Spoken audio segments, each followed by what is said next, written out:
PMLN اور Peoples party اپنے اپنے دور میں ایسا آؤٹ رائٹ جو سٹینڈ ہے وہ نہیں لے سکی ہے, اور جس کی وجہ سے ویسٹ جو ہے, امریکہ جو ہے وہ خلاف ہو جاتا ہے.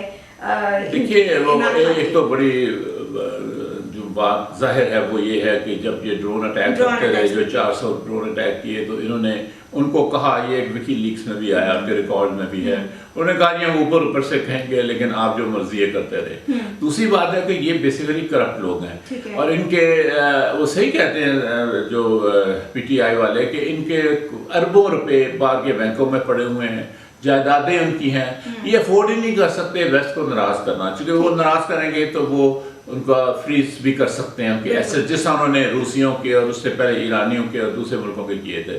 تو اس لیے یہ ان کے حکم کے تابع ہیں, اور جو وہ حکم دیں گے وہ کریں گے. لیکن یہ پاکستان کے مفاد میں قطعاً نہیں ہے. قائد اعظم نے اس لیے پاکستان نہیں بنایا تھا کہ ہم برطانیہ کی جو غلامی سے نکل کر امریکہ کی غلامی میں جا پڑیں, اور ہمارا اپنا جو مفاد ہے اس کو ہم قربان کر دیں, اور ہم ہمارے جو 220 ملین لوگ ہیں ان کے جو حقوق ہیں ان کو ہم پامال کریں. ٹھیک ہے. اچھا, ابھی کل بھی مریم نواز نے اپنے جلسے میں ایک آیا کہ کوئی خط نہیں آیا تھا, حالانکہ نیشنل سیکیورٹی کاؤنسل ریفارم کر چکی ہے اپنی پریویس اسٹیٹمنٹ کے اوپر کہ ایسی جو ہے الفاظ استعمال کیے گئے جو کہ سوورینٹی کے خلاف ہیں.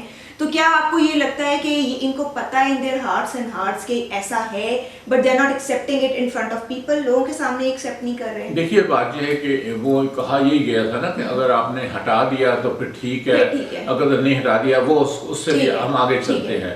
بات یہ ہے کہ نیشنل سیکیورٹی کمیٹی کی میٹنگ ہوئی جو پہلے عمران خان وزیر اعظم تھے, اس میں 3 آدمی کے جو سربراہان ہیں وہ بھی موجود ہوتے ہیں, اور پوری کیبنٹ کے چیدہ ممبرز ہوتے ہیں.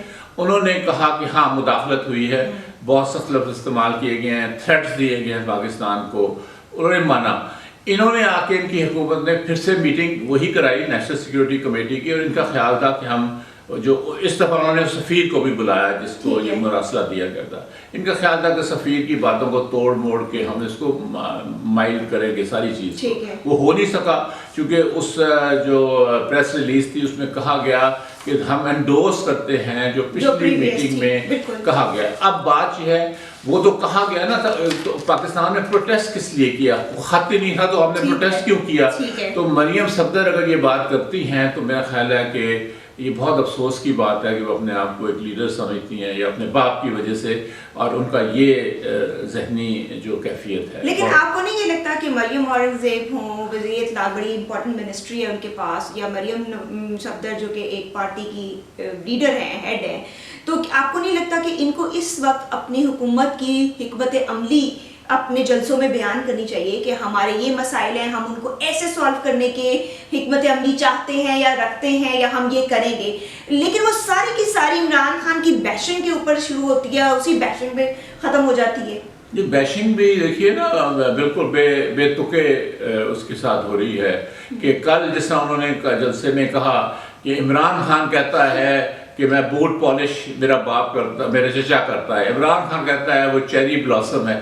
یعنی کوئی اس طرح بہت بندہ, اور وہ آج وہ کہہ رہے ہیں جلسے میں شانگلہ میں کہ میں اگر کپڑے بھی مجھے بیچنے پڑے تو میں بیچ دوں گا مسائل حل کرنے میں. تو وہ کپڑے نہ بیچیں, وہ جو وہاں پر انہوں نے اپنی بنائے ہوئے ہیں جاگیریں جو بنائی ہوئی ہیں ملک سے باہر, وہی بیچ دیں تو میرا خیال ہے پاکستان کی اکانومی بہت حد تک بہتر ہو جائے گی. اچھا میں آخری بات, اوور آل اکانومی کے اوپر بڑے یہ کہہ رہے ہیں کہ پاکستان کو خراب کر دیا عمران خان نے 4 اپنے سالوں کے اندر, لیکن اکانومی کی فگرز تو کچھ اور کہہ رہی ہیں. جب 2018 میں کرنٹ اکاؤنٹ ڈیفیسٹ تھا وہ $20 بلین تھا, اور اب جب کہ گورنمنٹ گئی ہے تو $0.5 بلین ہے. تو یہ ڈفرنس یہ اسٹیٹسٹکس کو بھی نہیں دیکھ رہے ہیں. اس کے علاوہ فارن ریزرو 2018 میں $16.4 بلین تھا, اور اب $27 بلین.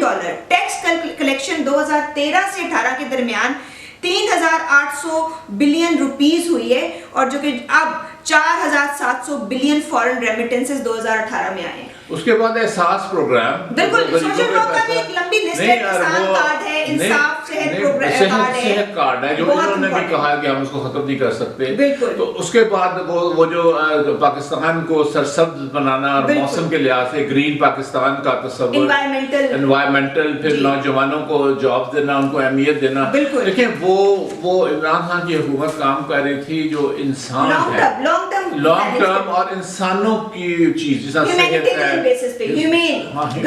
مطلب جیسا صحت ہے, جیسا تعلیم ہے, جیسا روزگار ہے, جس طرح ایک گرین پاکستان ہے پولوشن کم کرنے کے لیے.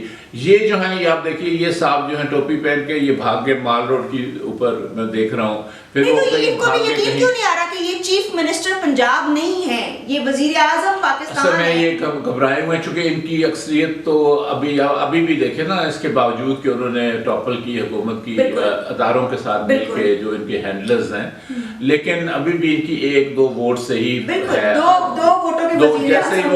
جیسے ہی وہ ڈسکوالیفائی ہوں گے کچھ ممبرز تو پھر حالات ڈراسٹکلی تبدیل بھی ہو سکتے ہیں. بالکل. Thank you so much doctor Farooq Hasnat, آپ نے اتنا وقت دیا اور ہم نے اس پہ بڑی ڈیٹیل بات کی ہے جس میں ہم نے اسٹیٹسٹکس کی بھی بات کی ہے, ان اسٹیٹسٹک جس کا ذکر ہمیں نظر نہیں آتا کسی بھی پی ایم ایل این کی کرٹیسزم کی جلسے کے اندر, لیکن ہم اس پہ مزید اور گفتگو کریں گے آنے والے دنوں میں. شکریہ.